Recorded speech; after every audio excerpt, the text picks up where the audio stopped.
Bonjour à tous, bienvenue au domaine pour une nouvelle vidéo. Aujourd'hui, je vais vous donner 8 raisons de choisir les métiers de la vigne et du vin.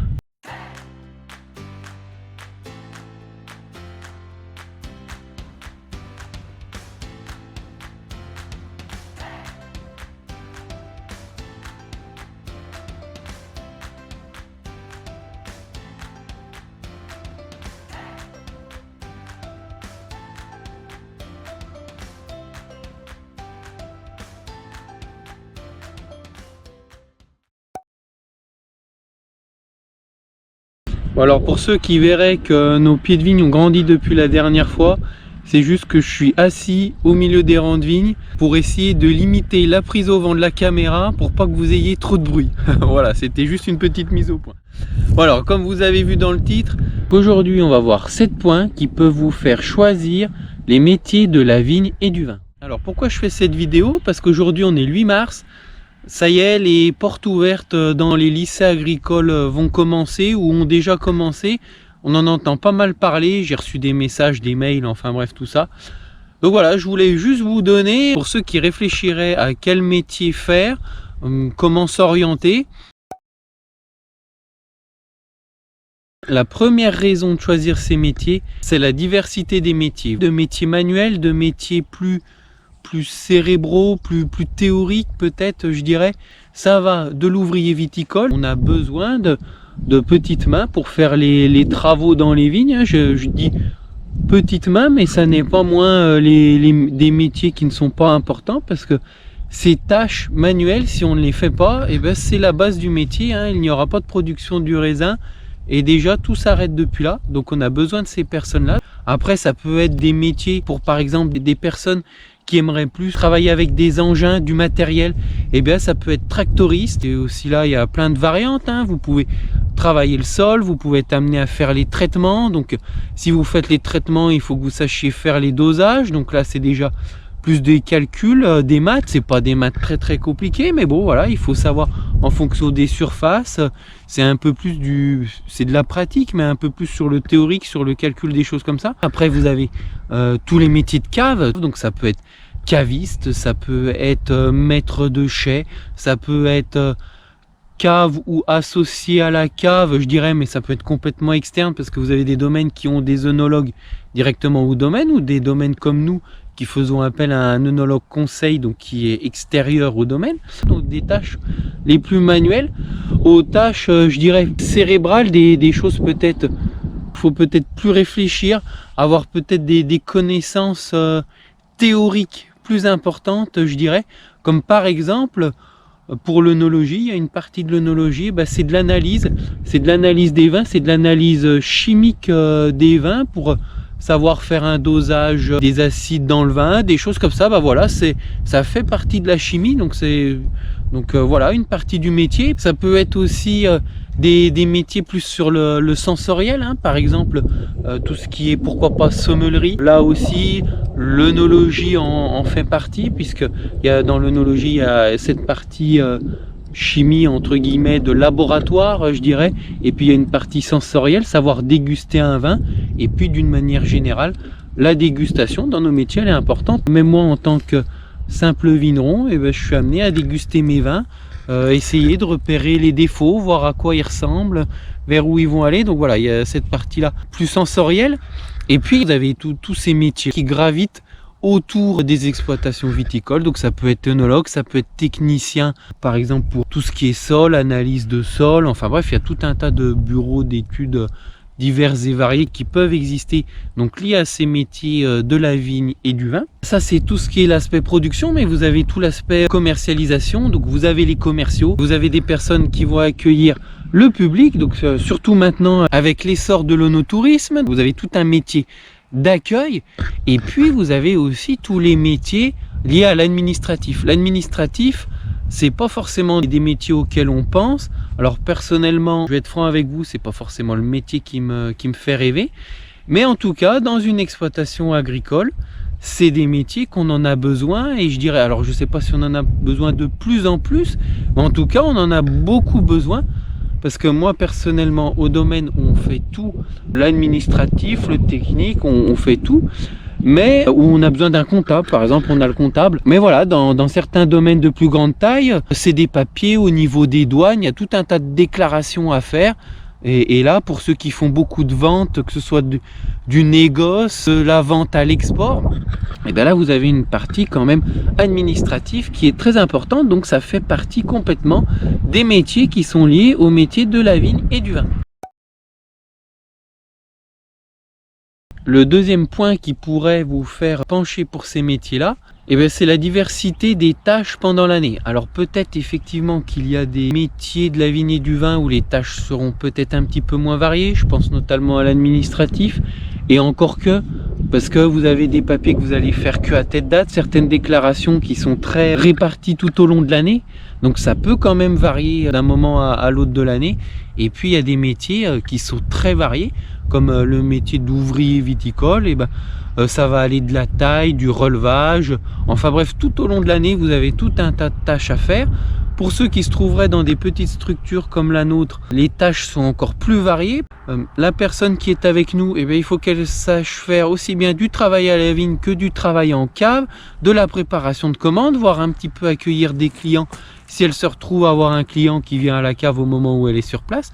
Donc d'une manière générale, ce sont quand même des métiers qui sont très variés, où on s'ennuie jamais, où on ne fait jamais complètement la même chose. Et puis ce qui vient encore plus accentuer ce côté varié du métier, c'est qu'on travaille avec la nature, donc chaque année est différent. Le troisième point qui pourrait vous faire pencher pour ces métiers, c'est un petit peu comme je vous disais dans le troisième point, c'est le côté nature, où vous avez une grande partie des métiers où vous êtes dehors. Alors ça peut être un inconvénient pour les personnes qui n'aiment pas forcément être exposées à la pluie, au mauvais temps. Bon, en même temps, je connais personne pour qui c'est un plaisir de travailler pendant une journée complète sous des mauvaises conditions météo. Mais vous avez cet aspect-là qui peut être négatif, mais sinon, vous pouvez travailler des journées comme celle-ci, où il fait beau, vous allez avoir un joli coucher de soleil. Derrière moi, vous avez une belle vue sur le village. Enfin bref, ça peut être sympa de travailler dehors. Pour les personnes qui aiment ça, c'est vraiment un beau métier pour ça. Et puis pour les personnes qui seraient un petit peu effrayées de l'aspect d'être dehors quand il fait mauvais, quand on est dans des petites structures, notamment comme la nôtre, vous faites un petit peu de tout. Donc ce qui veut dire que moi personnellement, je suis le premier à essayer de fuir quand il pleut. J'essaye de me trouver du travail à l'intérieur, parce que j'ai soit des préparations de commandes, soit j'ai à m'occuper du vin. Donc le travail est tellement varié que en général j'arrive toujours à me trouver du travail un petit peu à l'abri. Bon, je vais pas vous cacher que ça m'arrive pas de me taper des journées complètes de pluie comme on a pu avoir cette année, où déjà on a eu pas mal de pluie cet hiver, et en plus étant à la bourre, là je pouvais pas trop choisir mes jours où j'allais travailler dehors, je travaillais tous les jours dehors, qu'il pleuve, qu'il vente, qu'il neige, j'étais obligé d'y aller. Mais c'est vrai que d'une manière générale, quand j'ai la possibilité de le faire, je vais préférer travailler en intérieur quand il fait mauvais, et puis plutôt sortir quand il fait beau. Personnellement, c'est vrai que le côté nature me plaît beaucoup, être dehors, voilà, on voit les animaux passer, il y a toujours quelque chose de nouveau. Enfin bref, je vais pas vous apprendre ce que c'est que la nature, mais au fil des saisons. Et puis c'est ces lumières, moi j'aime bien arriver le matin de bonne heure sur une parcelle qui est au soleil levant, avec les petits brouillards de Saône, des choses comme ça. C'est des choses qui peuvent paraître bêtes, mais c'est des petits plaisirs simples qui au quotidien ont toute la valeur du monde. C'est le plus beau bureau du monde que peut avoir. Surtout que peu importe la région viticole où vous êtes, moi j'adore ma région, je trouve qu'on est dans un secteur qui est magnifique, mais pour avoir vu un petit peu différentes régions viticoles, en général c'est pas dans des lieux dégueulasses. Donc voilà, c'est le petit plaisir de profiter de l'instant présent, du petit lever de soleil, du petit coucher de soleil. Donc travailler en nature, c'est quand même sympa. Donc le quatrième point qui peut vous faire pencher pour ces métiers, c'est de voyager. Personnellement, je ne l'ai pas fait parce que je vous ai fait une vidéo qui devrait sortir ces jours où je vous explique un petit peu mon parcours. Donc je n'ai pas eu la chance de pouvoir profiter des échanges, de voyager pour découvrir les différents vignobles dans le monde. Personnellement, je ne l'ai pas fait. Mais c'est quelque chose qui est en place, qui existe et que beaucoup font. Par exemple, faire des stages en Australie, en Nouvelle-Zélande, ou même pourquoi pas en Californie, ou même à l'autre bout de l'Europe. Enfin bref, il y a tout un tas de régions viticoles dans le monde et ça c'est vraiment très intéressant parce que vous pouvez découvrir des manières de faire, des cépages, des vins complètement différents et ça vraiment je trouve c'est un métier sympa. Pour ça, surtout avant d'entrer réellement dans la vie active, ou même pourquoi pas après, certains le font après, mais au moins pendant la vie étudiante, pouvoir profiter de ces échanges-là, ça peut être vraiment quelque chose de très enrichissant que peut permettre ce métier et vraiment découvrir des choses complètement différentes. Ça, c'est vraiment super. Le cinquième point qui peut vous donner envie de faire ce métier, c'est que c'est un métier accessible à tout le monde. Qu'on soit une femme, un homme, je pense qu'il n'y a pas de distinction possible. Tout le monde peut vraiment faire ce métier. Alors j'apporte un point particulier aujourd'hui, je vous ai donné la date. Bon, je le fais pas exprès. Aujourd'hui, on est donc le 8 mars. C'est la journée internationale des droits des femmes. Donc raison de plus pour insister un petit peu là-dessus. Pour moi, et je dis pas ça pour faire bien à la caméra, mais pour moi, je pense que c'est vraiment un métier qui est adapté à tout le monde. Oui, c'est peut-être un métier un petit peu plus exigeant que d'autres d'un point de vue physique pour tous ceux qui peuvent travailler en cave, qui peuvent travailler dans les vignes, mais des métiers physiques au final il y en a beaucoup, chacun a ses avantages et ses inconvénients. C'est vrai que dans les métiers du vin ça reste encore quand même des métiers assez machos, hein. Faut bien l'avouer. Je pense que les mentalités changent, hein. Heureusement il y a de plus en plus de femmes qui reprennent des domaines, qui sont à la tête de domaines, qui sont même à la tête de très beaux domaines, hein. Je peux penser, puisque je crois que c'est la femme en milieu viticole qui sera peut-être le plus connue. Je vais citer parce que c'est la première qui me vient à l'esprit. C'est Ludivine Griveau, qui est régisseuse du domaine des Hospices de Beaune, donc qui a un poste très important. Donc voilà, ça montre bien que les femmes peuvent arriver à des postes très importants et gérer des domaines complets, même si effectivement physiquement c'est peut-être un métier exigeant, mais heureusement les techniques ont évolué, les outils ont évolué, et puis il faut bien se dire que ce qu'une femme ne pourrait pas faire éventuellement d'un point de vue physique, un homme à le faire tous les jours, ça n'est pas forcément bon non plus pour sa santé. Moi je partirais du principe, par exemple, hein, chez nous on a une apprentie, c'est une femme, et si pour moi par exemple elle a besoin d'aide pour porter quelque chose, c'est que moi aussi j'ai besoin d'aide pour porter cette même chose. Je sais pas si je vais être compréhensible, mais ce que je veux dire c'est si une femme qui ne pourrait pas faire quelque chose parce que c'est trop lourd, c'est trop physiquement, c'est pas fait pour elle, et je pars du principe c'est que un homme ne doit pas aller faire ce job là en l'état. Il faut le modifier aussi pour l'homme, parce que l'homme peut-être qu'il le fera, parce qu'effectivement peut-être que les hommes ont une force physique un petit peu plus développée, et encore que, hein, parce que moi quand je vois la force qu'a mon père, moi à côté je suis un gringalet, donc je me revendique pas non plus hyper costaud, pas forcément plus costaud que certaines femmes, hein. Changer notre manière de travailler, parce que c'est pas forcément la bonne, plutôt que de dire il faut un homme plutôt qu'une femme. Donc voilà, j'espère que vous aurez compris ce que je voulais vous dire, mais pour vous montrer par cet exemple que les métiers de la vigne et du vin sont accessibles à tout le monde, homme ou femme. Je sais que malheureusement c'est pas forcément facile pour les femmes de se faire cette place dans ce métier, ça j'en suis conscient, je le vois très bien. Mon apprenti m'a expliqué qu'elle avait eu beaucoup de mal à trouver un apprentissage parce qu'on lui disait pas, mais elle sentait très bien que le fait qu'elle soit une femme, ça n'arrangeait pas les choses, hormis le fait qu'elle n'ait pas d'expérience dans le métier. Mais donc c'était une combinaison de choses qui faisait qu'elle ne trouvait pas d'apprentissage. Bon alors moi je l'ai pris, hein, il n'y a aucun souci là-dessus. Ça fait maintenant 8 mois qu'elle est avec nous, j'en suis très content. Il n'y a pas de différence si c'était un homme, elle peut faire les mêmes choses. Ce sont des métiers qui sont accessibles vraiment à tout le monde. Les femmes qui regarderaient cette vidéo, n'hésitez pas, c'est un beau métier, faites-vous votre place. Oui, ce n'est pas normal que vous deviez vous faire votre place, mais n'hésitez pas à bouger un petit peu les choses et à vous imposer, parce que malheureusement c'est le monde actuel, il faut que vous bougez un petit peu les coudes pour arriver à vous imposer. Malheureusement les femmes restent encore cantonnées aux tâches administratives et aux tâches de vente.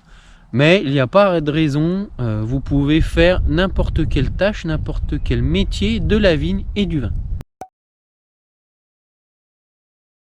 Le sixième et dernier point, eh bien, c'est les salaires, hein, on va pas se le cacher. Alors ça est un métier pas forcément rémunérateur comme beaucoup, hein.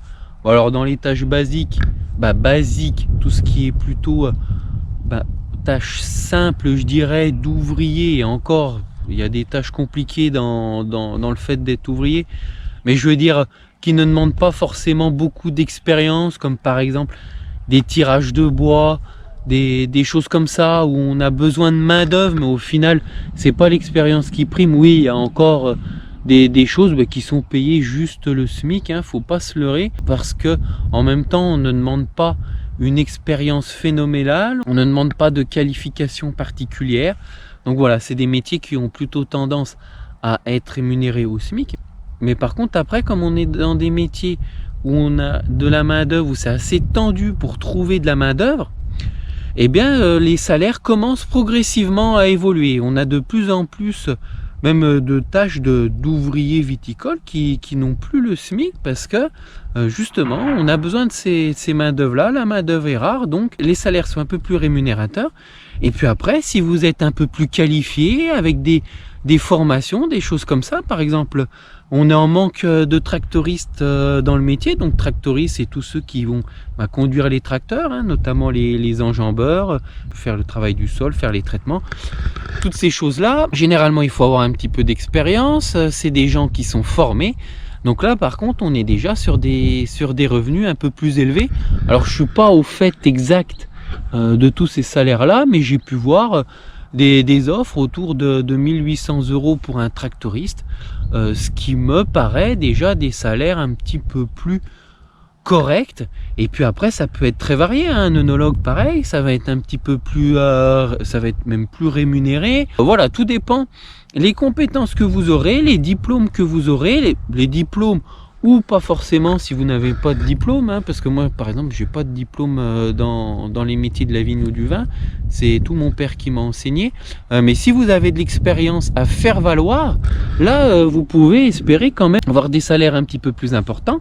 Et puis la situation du marché de l'emploi est telle, c'est que vous pouvez faire jouer la concurrence, c'est-à-dire que là, on est dans un moment où il manque beaucoup de main d'œuvre. Donc si vous êtes dans un domaine ou une entreprise d'une manière générale de la vigne et du vin, et que vous trouvez que vous n'êtes pas suffisamment rémunéré, que vos conditions salariales ne plaisent pas, eh bien allez chez le voisin. Je veux dire, en ce moment tout le monde cherche du monde, il y a une grosse pénurie de main d'œuvre, donc il suffit d'aller voir un autre domaine, quelqu'un d'autre, pour aller voir s'il ne va pas vous proposer un petit peu plus d'argent pour vous débaucher, ou des conditions salariales plus favorables.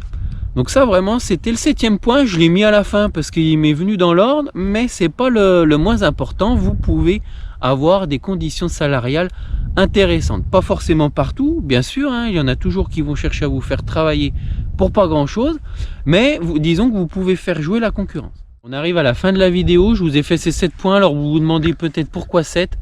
Tout simplement parce que c'est 7 points qui me sont venus comme ça, j'ai voulu tourner cette vidéo là, j'ai réfléchi un petit peu, et puis voilà ce qu'il en est sorti. Ça aurait pu être 6 points, 5 points, 10 points, bon bref, voilà, c'était un top 7 des idées, pourquoi faire ces métiers là. Donc j'espère que le magnifique coucher de soleil qu'on a aujourd'hui aura pu vous faire envie de venir travailler dans les vignes, ou du moins dans notre métier. Vous avez vu, notre métier est assez large, même plutôt très large, il y en a vraiment pour tous les goûts.